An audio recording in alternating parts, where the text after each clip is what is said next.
يرى الصومالية أيام ربنا هنا ورثنا وير وهذا صباح ذي وآدي هذا وير ده ما يخسر جبتها 11 خوي تمانية جبتها المقعة غالي waxaan rabay inaan ku weydiiyo maxaa ra'yi oo aad ka haysaa Soomaaliya waddanka Soomaaliya markaa maqasho Soomaaliya inta ku yaala Soomaaliya maxay tahay Soomaaliya fikrad markii aad Ingiriiska joogtaa inta ma ku dhalatay Soomaaliya ku dhalatay Holland ku dhalatay Soomaaliya weligaa ma tagtay weli ma tagin waxaan rabay fikrad wixii aad Soomaaliya ka qabtid بل إيجاب. ركعت سكر وقال. الصومالي وحاء وجعلان لها. إني سله الشيعة. إنه الشيعة. مركز سيدي كوه شينا يا. ما حد إلا عندك سيدي إنه كوه شيعة جعلان لك. That they all come together and have a conversation together in Islahat land. In Islahat land. Markas that they become a family. And then they all help each other make Somalia be a better life. وأبرو صومالي وجعلها إحساس لكن conflict تاجرة conflict واتقنا ذاتك ويزدق علينا هذا ويل يجر أما قبل كل شيء مجرانه أما ذات صومالي مركز يزدق علينا لو قف oo diidaan inay conflict dagaalka ay joojiyaan maxaa sidee Soomaaliya lagu heshiisiin karaa in helaan qof kale like madax in la helo like the queen or something like that so they help them and in a dad kale way maadun because kiligood they can't do that Kiligo that they can't just by themselves they can't just help each other do it because they're gonna get like they're gonna get more fighting. They're gonna fight more and more and more. So if they want to stop fighting, they have to get someone that's smart and knows what they're doing in the way mother. Well, your idea is very nice. I like it really. But you know, and your age and your view is unbelievable. Thank you anyway. But Somalia is your future because the people who are fighting are older people. The future lies on you, and you are, in UK now, which is not your country, which is not your color, which is not your. So you need to go back to Somalia, and Somalia is yours.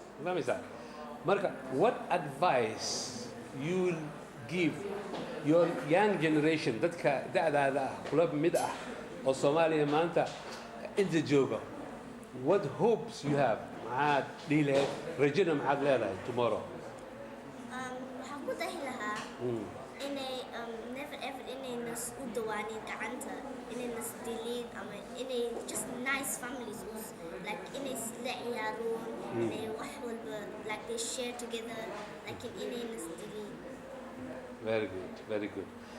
Marka, thank you anyway. gabar yar oo Soomaaliya oo ra'yigeeda runtii aad aan u jeclaystay sida wanaagsan oo ay maskaxdeeda u dhisan tahay Soomaalinimada ugu jirto. Marka waxaan rabay kale inaan weydiiyo gabar kale oo la fadhido oo saaxiibteeda magacaadiga Amina waxaan rabay Amina صاحبتها waxay tiri waa maqlaysay about Somalia adigu waligaa Somalia ma tagtay Somalia have you been to Somalia before no were you born in UK yes okay never in holidays حتى aabayigu kuma wadin maxaga okay maxaa ka haystaa Somalia how it looks like Somalia say u eg tahay well I think about it yeah I think I feel so for the people who are laying on the street with no food and other people in other countries can like eat food and waste it. Okay, Somalia, the land, the people are our color. That can know why. But there is a trouble because there is a war. Marka, abaha iyo hooyo ma kaaga sheekeeyaan Soomaaliya what's Somalia mkuu sheegaan hooye aabbo ka sheekaysanaya ama walaal oo ka sheekaysanaya Soomaaliya ma maqashaa Don't really understand. Yeah? Somalia you don't have an idea hada TV ga ma ka aragto Oh, how it is.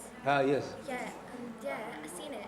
you have seen it I've seen it. it's very devastating wax aad iyo aad Well, dhib I wo think, yeah it's actually quite devastating because you can see all the people in pain by the wars, bleeding and all the blood. And then when you look at another place, it's like they're happy, they're joyful, while you can see your own country in danger. okay peace you know the word peace in English Yes. dictionary ga laga fiiriyo what's peace Peace is when you're calm calm, no war nothing. no blood Nothing. okay and then but Somali is vice versa no peace everything everywhere is war hunger marka what advice you will give I'll give an advice that we should, all the people from Somalia, like when they're older, they should actually go back to their countries and actually support them and actually try to stop countries in war, like try and make peace back into Somalia. okay anyway thank you انت قرانك لا انت قاعدتي قران انت برت ايدها سورتها برت الا اذكر كاخرين كرتها Where I am. اه لا أقسم بهذا البلد. okay so finally I'll say thank you to all of you and magaca Shirahan waxaan rabay inaan ku weydiiyo meeqsana jirtaa Soomaaliya ma tagtay weli intee ku dhalatay Holland weli Soomaaliya loo fasaxay ma ugu tagin Africa ma tagtay anywhere in Africa Kenya tagtay okay Kenya is the border to Somalia marka Somalia is our country where we originally belong to marka maxaad fikrada aad ka haysataa Soomaaliya intee ku taallaa maxay tahay dadkeeda sidee tahay xogaa wax gaaban ma siin kartaa how you what ideas you have iska hadalna axshooni Well, the people, that's got like the best until last. okay what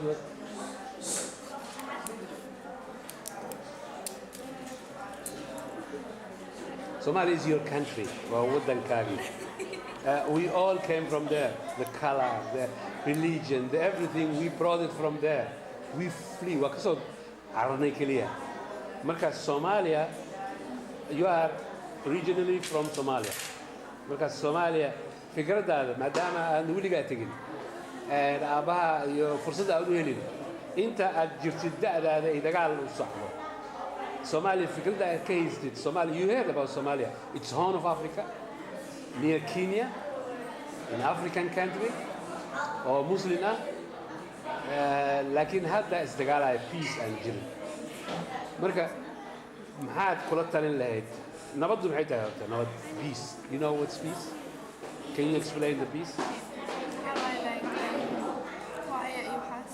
yeah Quietness. quietness no war no hatred no blood is peace okay how we can achieve that peace sideen ku heli karna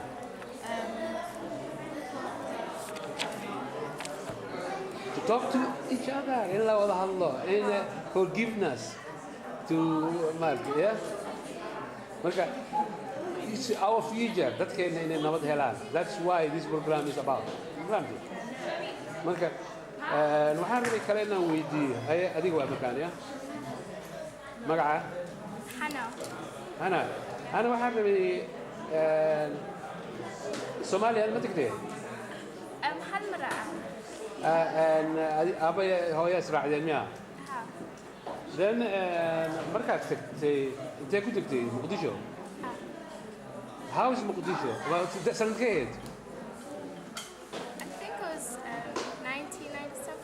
1997 I was yeah very it's a very recent Well, nasiib aad leedahay haddii 1997. Then how long? meeqa maalmood soo joogtay? 2 months. 3 months. Yeah. Okay, how was the situation marka aad soo aragtay that 3 months? In Ingiriiska aad joogtay, you know the situation in North London. Everything is quiet, peaceful, education, transport, everything is quite good in UK. Like in Haga, 22 years of war everywhere, no transport, no. Dadkii maxaa ku soo aragtay bal aniga naftirkayga long time Soomaali ma tegin. Marka adaaba iga nasiib badan maxaa Soomaaliya ku soo aragtay soo that 3 months. When I went there, it was actually a really beautiful place. But well, when I saw it from the TV right now, it's like it's very different. So it's actually really shocking to see how from in 5 years everything changed. So I think they should like see what they're doing to their own people, and you know. Okay, and marka meesha ka degtay the first time how they behave, what they eat, how they cook, the toilets, the streets, the transport, maxaa ku yaabgeliyay because wadanku waa duusan yahay dhibaato dagaal ka taagan baqdin iyo wax ku galay. Oh, kind of, yeah. Like it was just like bullets going on. And so it was Bullets scary, everywhere. yeah. Okay. Yeah. And these 3 months, markii dambe waa la qabsatay Soomaali. Like in the first few days was okay. Marka waxaan rabay how we can achieve peace, how we can make wadankaas oo baaba'ay dumay waa aragtay streets meel kasta waa dumay.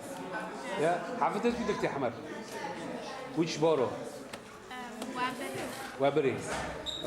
Waberi is where I born as well. Yeah. So I like lakin Waberi sidee u aragtay? It was a very beautiful city handled Mogadishu. It was very beautiful. Lakin hada sidee u soo aragtay? You like it or Yeah, I like it. It's very nice. you like it the weather, you like it the people, but dadkii they are suffering. War. Ayamahaas in 2007 wax dagaal ma dhicin inta joogtay. No. Markaas it was quiet. Yeah. Yeah. هذا أبارة واحد من جريم. مركب finally my final question waxa waay. Sidee Soomaaliya nabad lagu heli karaa? Well, they should get themselves together and just have a little talk and like, you know, help each other out. Try to fix by talking and give each other what they want. I think they could gain peace by that. Okay, anyway, thank you so much for the contribution. هذا ما سنتين.